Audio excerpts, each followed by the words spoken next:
नमस्कार, मैं हूं संदीप अखिल। आप देख रहे हैं देसी टॉक। देसी टॉक में आज हमारे साथ हैं दुर्ग सांसद विजय बघेल जी। बघेल जी, स्वागत है आपका देसी टॉक में। धन्यवाद धन्यवाद। बातों की शुरुआत करते हैं। आपका जन्म कब और कहां हुआ?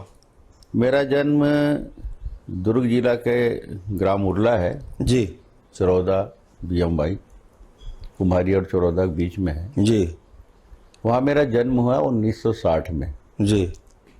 सुबह सुबह का समय था, मंगलवार का दिन था और उसी समय मेरा जन्म हुआ 1960 में। अभी मैं लगभग 64 वर्ष अभी मेरी रनिंग है। जी। प्रारंभिक शिक्षा कहाँ से हुई आपकी? गांव में हुई, पहली से 8वीं तक गांव में पढ़ा। उसके बाद मेरी हाई स्कूल की पढ़ाई, क्योंकि उस समय हम लोग 9वीं से 11वीं हुआ करता था, मैट्रिक जिसको बोलते थे, कालीबाड़ी स्कूल रायपुर में पढ़ा। फिर कॉलेज में दुर्गा कॉलेज में पढ़ा।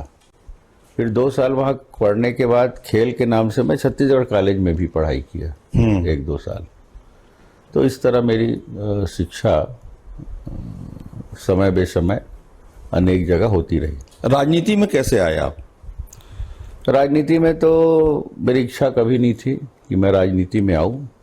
हाँ, चूंकि मेरे पिताजी जनसंघी थे और उस समय दिया छाप हुआ करता था। जी। हमारे पड़ोस में हमारे चाचा डॉक्टर विशाल चंद्राकर जी थे। हम लोग छोटे छोटे थे उस समय, और उस समय चुनाव जब होता था तो हम लोग, टेम्पो चलता था, टेम्पो में हम लोग पीछे बैठ के प्रचार करते थे। और टीने का स्टेंसिल कटा रहता था दिया छाप का, उसको हम लोग दीवार में रंग घोल के उसको छापते थे। हाथ पूरा रंग से पूरा रंगीन हो जाता था। पिताजी भी कोई बहुत ज़्यादा पद लोलुप नहीं थे, महत्वाकांक्षी ज़्यादा नहीं थे। सिर्फ देश सेवा, गांव की सेवा और ग्रामीण परिवेश में मेरे पिताजी रहने वाले, उन्हीं के ही जो जीवन वो जिए, उसी से मेरे को प्रेरणा मिली। लेकिन मैं राजनीति में कोई इच्छा नहीं रखता था, पर जन सेवा में और खेल में, क्योंकि मैं कबड्डी का खिलाड़ी था जी। और कबड्डी खेल में मैं लगातार, उसी में मेरी ज़्यादा रुचि हुई करती थी। गांव में हम लोग एक क्लब बना के, जब मैं पढ़ाई पूरी कर लिया तो गांव में एक क्लब बना के हम लोग जन सेवा करते थे, रचनात्मक का गांव में करते थे। अनेक प्रकार के टूर्नामेंट, खेल कूद का, सांस्कृतिक कार्यक्रम का हम लोग कराते थे। हमारा ग्रुप था। तो ये वाकया हुआ कि एक साल हम टूर्नामेंट, ये 87-88 की बात है। जी जी। टूर्नामेंट के लिए हम लोग अतिथि बुलाया करते थे, पुरस्कार वितरण के लिए, उद्घाटन के लिए। तो उस समय हम माननीय अनंत राम वर्मा जी हमारे विधायक थे कांग्रेस पार्टी के, उनको हमने आमंत्रित किया था। वो जब आके बैठे घर में कार्यक्रम के बाद, हमारी घर में चाय पीने आए, तो पिताजी से एकाएक बोल दिए, भैया ते हमारे विरोधी आज और एक आज हन बेटल महूल दे देते। जैसे ही वो बोले, मैं चाय लेके एंट्री किया तो विजय अब ते अनंतराम जी संगरी में, बस पिताजी का आदेश हुआ जी। और मैं तो समझ ही नहीं पाया क्या रहना। मैं कोई उसमें टिप्पणी भी नहीं मैंने की।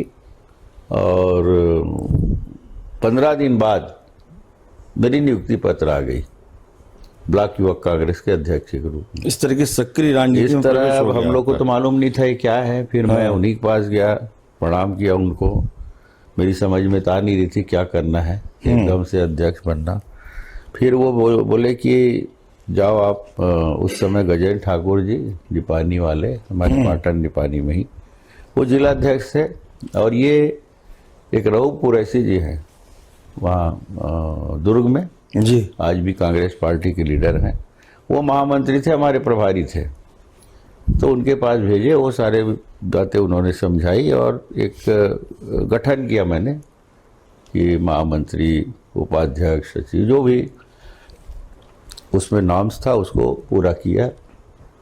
और एक और बात बता दूं कि उस समय यहाँ जो ये मुख्यमंत्री हैं भूपेश बघेल मेरे महामंत्री थे।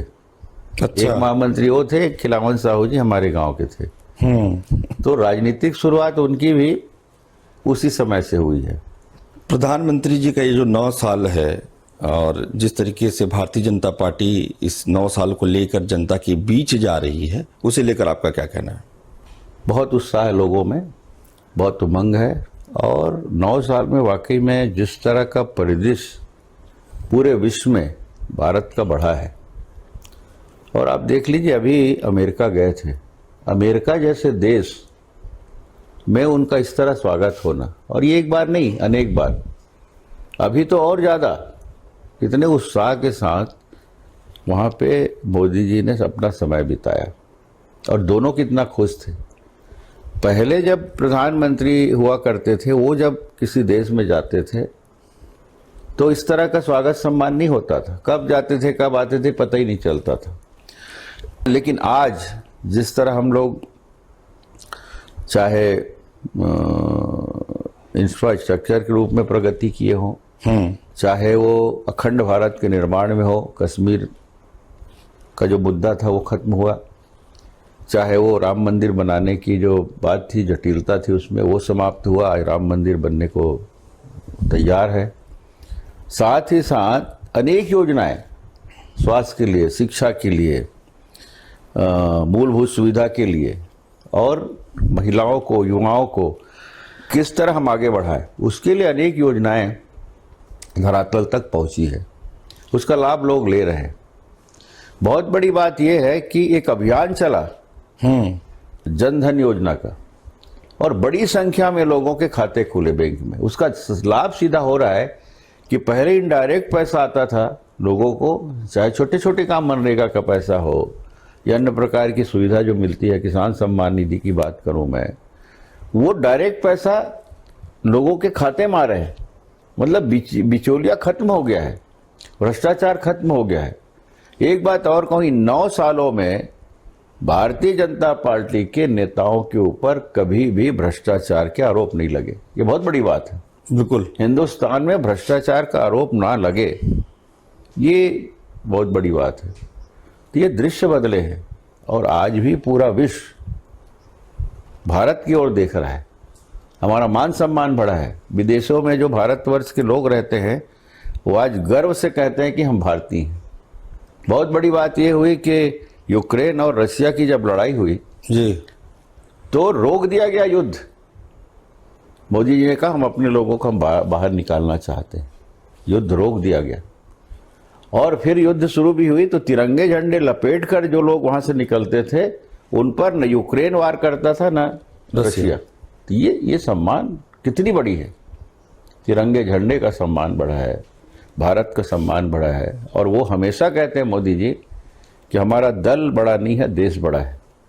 हम लोग देश के लिए करते हैं, देश के लिए जीते हैं, और देश के लिए ही समर्पण भावना से काम करते हैं। कांग्रेस पार्टी आरोप लगाती है कि जो सामाजिक समरसता है, सद्भाव है, सौहार्द है, इसे आप लोग जो है कहीं न कहीं जो खराब करने का प्रयास करते हैं।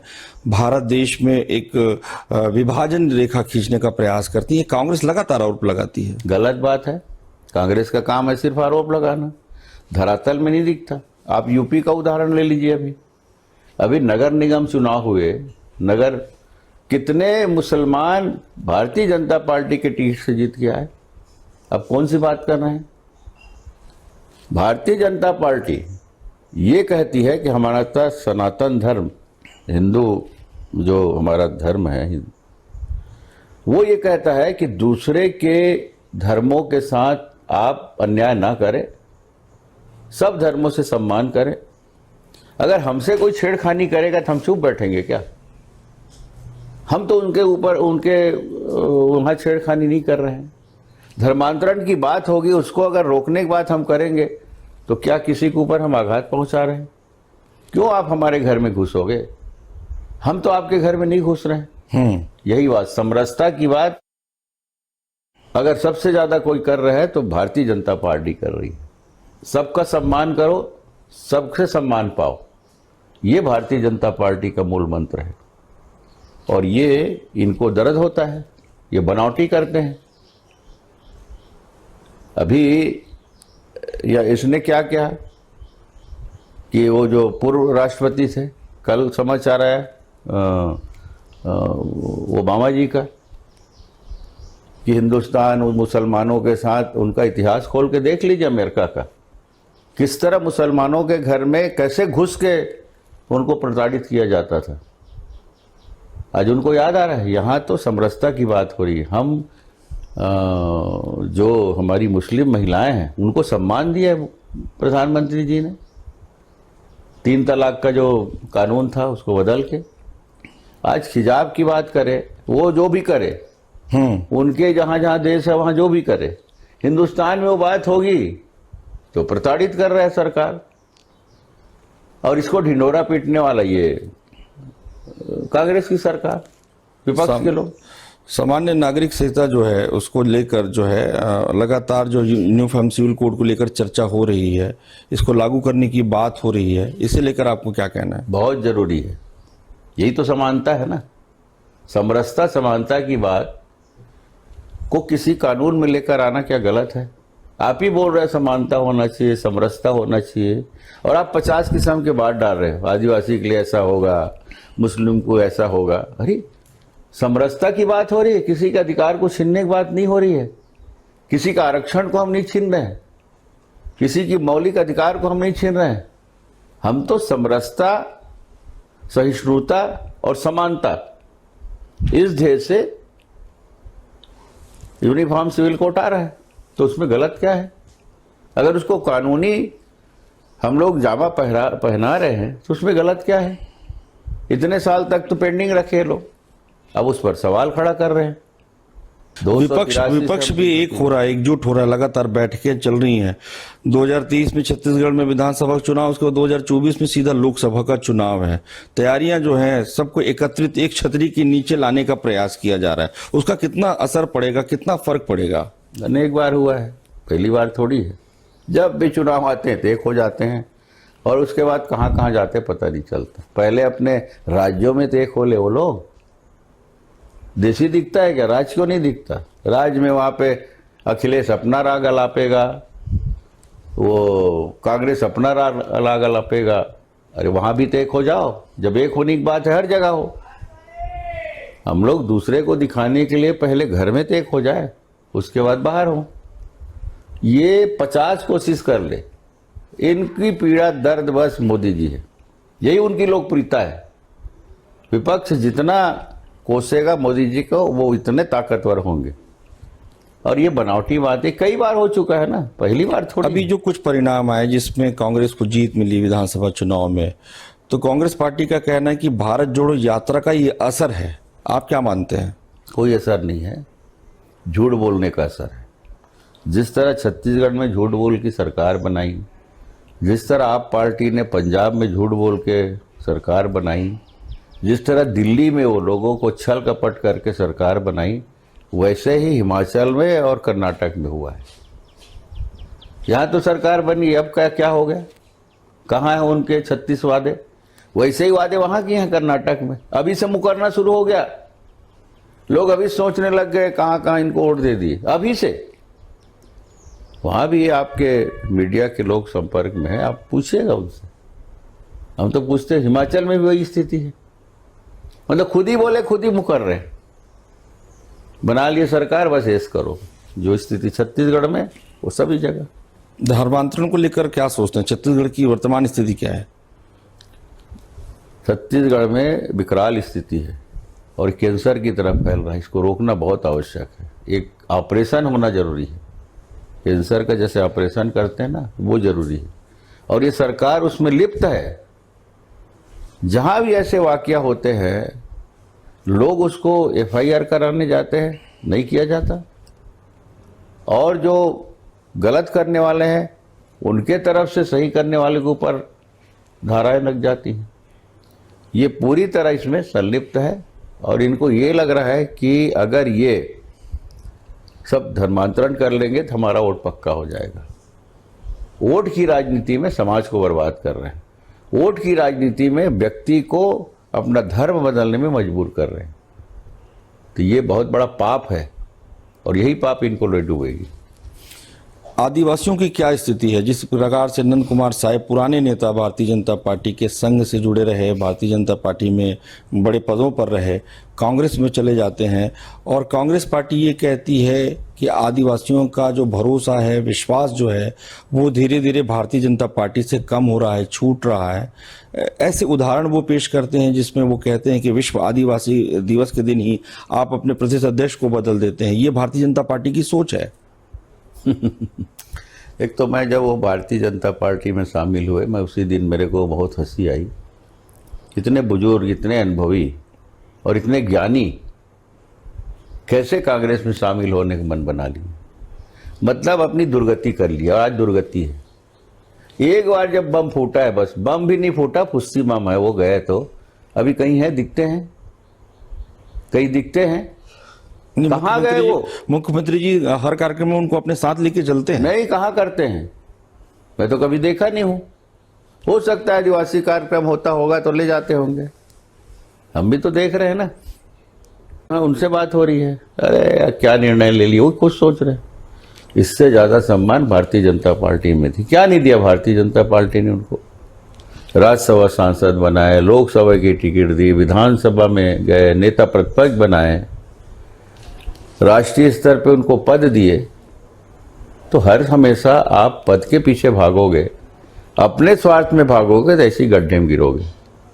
निस्वार्थ भाव से काम करो, किस्मत जो रहेगा वही मिलेगा। इसलिए ये लोग, मैं कभी नहीं सोचा था इस तरह से नेता ये ऐसा कर लेंगे और वहां जाके दुर्गति हो गई। और वो भी हो सकता है अफसोस कर रहे होंगे, क्या कर लिया मैं करके, आए बगाए, हो सकता है वापस भी आ जाए। अच्छा, तो ये दुर्गति उनकी हो गई है और हमें तरस आता है। आदिवासी क्षेत्र में भारतीय जनता पार्टी के लिए वातावरण बहुत अच्छी बनी है। वहाँ के लोग भी अब अफसोस करने लगे हैं और इस बार निश्चित रूप से वहाँ से बहुमत के साथ हम जीतेंगे। आदिवासी क्षेत्र जो है, जो 29 सीट आदिवासियों की है, हमारे एसटी भाइयों की, उसमें हम बहुतायत तो सीट जीत के आएंगे। आप दुर्ग के सांसद हैं, बड़ा स्नेह मिला लोगों का आपका। ठीक विधानसभा चुनाव में भारतीय जनता पार्टी को बहुत अच्छी सफलता नहीं मिली थी, लेकिन लोकसभा के चुनाव में जो है अच्छी सफलता मिली। तो आने वाले जो विधानसभा के चुनाव में क्या आप विधानसभा का चुनाव लड़ेंगे? देखिए, चुनाव लड़ना नहीं लड़ना हमारे ऊपर नहीं है, अपनी इच्छा से नहीं होता। हम लोग पार्टी के सिपाही हैं। पार्टी नेतृत्व जो तय करेगा, जो आदेश देगा, उसका पालन हम करेंगे। तो ये हम लोग पार्टी के आदेशों का पालन करते हैं। और मैं तो कभी महत्वाकांक्षी में रहा नहीं, कभी पद के पीछे भगा नहीं। जो किस्मत में होगी वो मिलेगा। सांसद की टिकट की अभी कल्पना नहीं किए थे, मिली। और जनता ने इतना आशीर्वाद दिया कि वाकई में रिकॉर्ड बना दिया यहाँ पे पूरे छत्तीसगढ़ में। ये कहा जाता है कि अब जो है छत्तीसगढ़िया मुख्यमंत्री छत्तीसगढ़ को मिला है। छत्तीसगढ़ की संस्कृति, परंपरा, यहाँ के रीति रिवाज को जिस तरीके से आगे बढ़ाया जा रहा है और मुख्यमंत्री निवास जो है वो छत्तीसगढ़ की सांस्कृतिक धुरी बन गया है, उसे आप कैसे लेते हैं? गलत, बिल्कुल गलत। ये सब प्रोपोगंडा करके अंधेरे में रखा गया है। मैं बताऊं कि अभी कलाकारों से पूछिए, आप संस्कृति विभाग में आप जानकारी ले सकते हैं। वहां पे कलाकारों का 8 करोड़ रुपया, जब मैं पूछा था अभी 6 महीने पहले, 8 करोड़ रुपया अभी भी उधारी है। खेल में पूरा चरमरा गया है। ये छत्तीसगढ़ ओलंपिक करा रहे हैं, लोग मर रहे हैं, क्या दे रहे हैं? सर्टिफिकेट। उत्कृष्ट खिलाड़ियों को सम्मान हमारे समय मिलता था, ये परंपरा थी। और लगभग 60-65 जो ऐसे खिलाड़ी हैं उनको सम्मान भी मिलता था, पैसा भी दिया जाता था और उनको नौकरी गारंटी थी। 3 साल से कहीं नहीं है। साथ में ये भी कहा जाता है कि 15 साल आप लोग की सरकार रही, राम जी पर कोई काम नहीं हुआ, राम वन पदगमन पर कोई काम नहीं हुआ। अब जो है कांग्रेस की सरकार आई है तो राम वन पदगमन पर भी काम हो रहा है। हमारे ऊपर लांछन लगाने वाले लोग अब राम के पीछे भाग रहे हैं। हम तो राम के नाम पे राजनीति आप लोग राम करते हैं के क्या? नाम से राजनीति कभी भारतीय जनता पार्टी ने नहीं की है। हमारे मर्यादा पुरुषोत्तम राम है, हिंदू समाज के दिल दिल में बसा है। हिंदू धर्म मानने वालों को दिल दिल में बसा है, तिल तिल में बसा है, कण कण में बसा है, और उसको हम नकार दें? अब उसी को हम लोग भक्ति भाव से देख रहे हैं। आज महिलाएं अगर शिव जी के जल चढ़ाने जा रही है, बेलपत्री चढ़ा रहे हैं, तो क्या वो धार्मिक हम लोग उन्माद फैला रहे हैं? अब ये बनावटीपना कर रहे हैं। राम को गाली देने वाले लोग, मजाक उड़ाने वाले लोग, चंदन लगा के घूम रहे, और ये रामगमन पहले से हमारे योजना में थी, उसको ये आए हैं तो कर रहे हैं। कौन से बड़ी बात है? आप क्यों नहीं कर पाए? हमारे सरकार में पहले से जी माननीय मन्नूलाल यदू जी बिल्कुल की टीम लगी थी सरकार के संरक्षण में, और उन्होंने पूरा रामगमन का एक एक चिन्ह लाके एक पुस्तक रूप में दिए। वो कार्यवाही हमारी सरकार में हुई, लेकिन श्रेय माननीय मन्नूलाल यदू जी को है। हम उनको प्रणाम करते। मैं भी उस टीम में था, मैं भी उस समिति में मीटिंग में जाया करता था। बिल्कुल। तो ये सब बनावटी बातें करके ये ज़्यादा अपना वाहवाही न रखे। आप जो हैं एक बहुत अच्छे कलाकार भी हैं, स्पोर्ट्स में भी आपकी रुचि है, गीत आप बहुत अच्छा गाते हैं, तो हम चाहेंगे कि आप हमारे दर्शकों को एक गीत सुनाएं। आपने आदेशित किया है तो आपकी बात तो माननी पड़ेगी। एक बहुत ही लोकप्रिय गीत और आह्वान गीत माननीय लक्ष्मण मस्तूरिया जी ने लिखी थी उसको, और उन्होंने ही गाया था। मैं बस एक अंतरा बिल्कुल सुनाता हूँ। मोर संग चलो रे, मोर संग चलोगा, मोर संग चलो ना, मोर संग चलो जी। ओ गिरे परे अपटे मन, औ परे डरे मन के मन, मोर संग चलोगा, मोर संग चलो ना। अमरैया कस जोड़ छाओ माँ, मोर संग बैठ जुड़ा लो। अमरैया कस जोड़ छाओ माँ, मोर संग बैठ जुड़ा लो। पानी पी लो मैं सागर हो, दुख पीरा बिसरा लो। पानी पी लो मैं सागर हो, दुख पीरा बिसरा लो। नवा जोत ओ नवा गाँव बर, नवा जोत ओ नवा गाँव बर, रास्ता नवा गढ़ो रे। मोर संग चलो ना, मोर संग चलो जी, मोर संग चलो ना। और ही भाव लेके हमारे प्रधानमंत्री जी नरेंद्र मोदी जी चलते।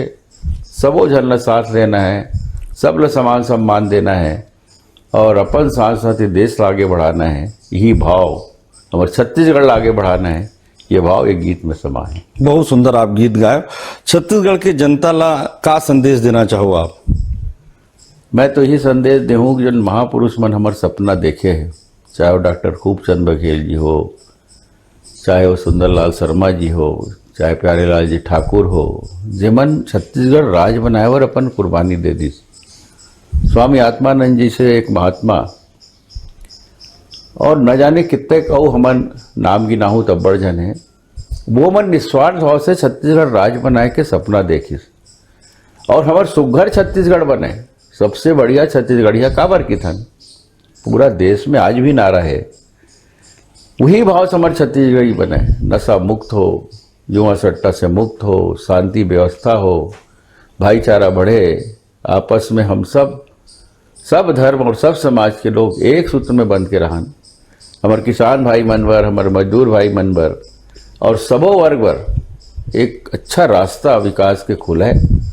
और जो स्वर्ग के हमारे गढ़ है बस्तर, वो कश्मीर से कम नहीं है।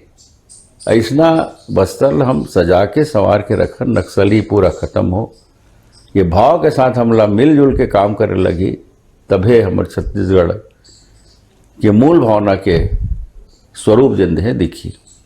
ये थे हमारे साथ दुर्ग के सांसद विजय बघेल जी। बघेल जी बहुत बहुत धन्यवाद, आभार आपका। धन्यवाद धन्यवाद, बहुत अच्छा लगी।